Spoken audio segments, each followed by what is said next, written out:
Welcome to the Word for 2022. We've been going through the Bible chapter by chapter.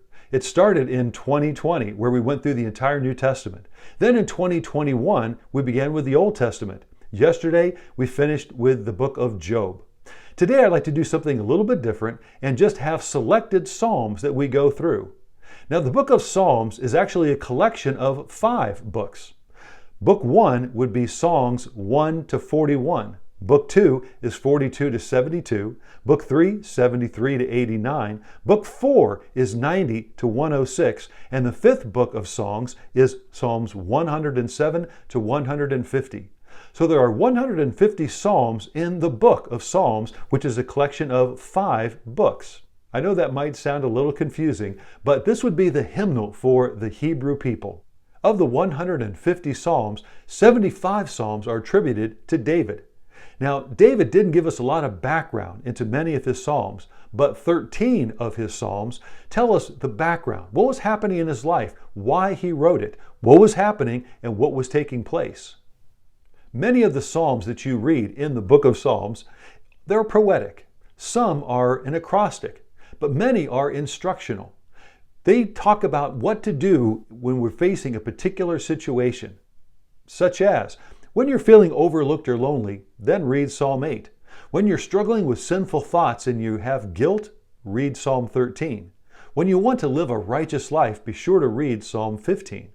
When you're feeling mistreated, go to Psalm 26. When fear seems to be overwhelming you, Psalm 27 is the psalm to read. And when you're having people problems, be sure to read Psalm 54. Now, throughout these Psalms, you will find a word Selah. Now, it's placed between verses, and that literally means for the reader or the singer to stop, to listen to what you just read, to contemplate, to think about what you've just read, so that it might go deep into your spirit. So the word Selah literally means to pause, to reflect, and to meditate upon, so you might learn from the words that you just read. Now, let's talk about Psalm 1 for just a moment. Psalm 1 is a comparison between the life of the righteous and the life of the wicked. It's an encouragement to live righteously, but it's also a warning against the compromise of eroding character. Psalm 1 begins with the word blessed. That means to be happy or extremely joyful. Happy is the man who does not walk in the counsel of the wicked, or stand in the way of sinners, or sit in the seat of mockers.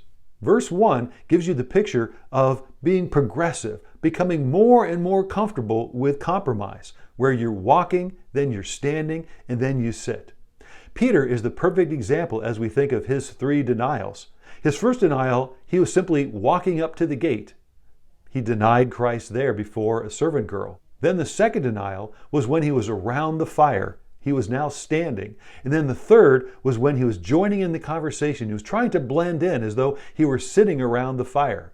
So, walking, standing, and then sitting is that picture of becoming comfortable with compromise and with sin.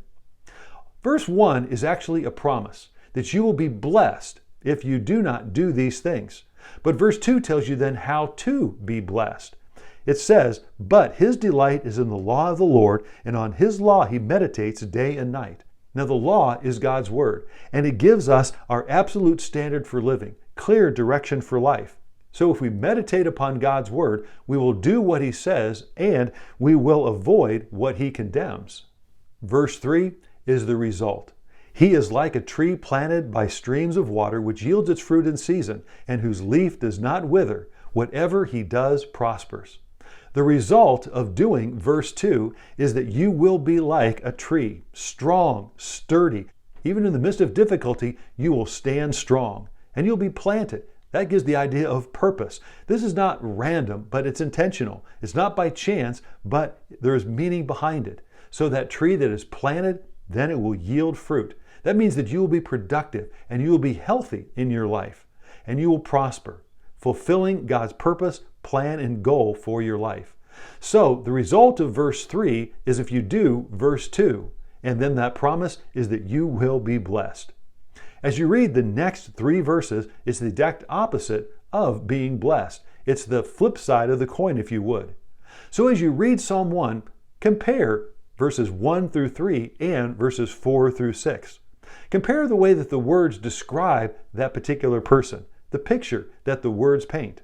As you read Psalm 1 and think about the words that are used, allow the imagery that the psalmist gives to become clear to you. And let the truth of God speak to you about your life. And then think about biblical examples of how people lived out what verse 1 is saying. But then also think about what's happening in your own life and those that you know. How is Psalm 1 being played out today? As you do, the Psalms will become alive to you, and they will have deep meaning for you, and God will speak to you. Thank you for joining the Word for 2022.